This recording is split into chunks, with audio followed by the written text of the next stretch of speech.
সোনালী bank PLC ওনার প্রাপ্ত vote 293টি।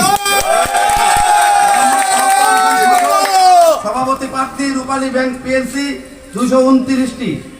জনাব জাসিমুদ্দিন রহমান সভাপতি সোনালী ব্যাংক পিএলসি বিজয়ী হয়েছেন।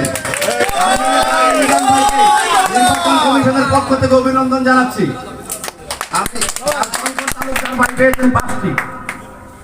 আমি এখন সাধারণ সম্পাদক পদে আমাদের যে কাউন্টিং সেটা ঘোষণা করছি। মোহাম্মদ ইসমাইল হোসেন সাধারণ সম্পাদক জনতা ব্যাংক পিএলসি পেয়েছেন 228টি ভোট।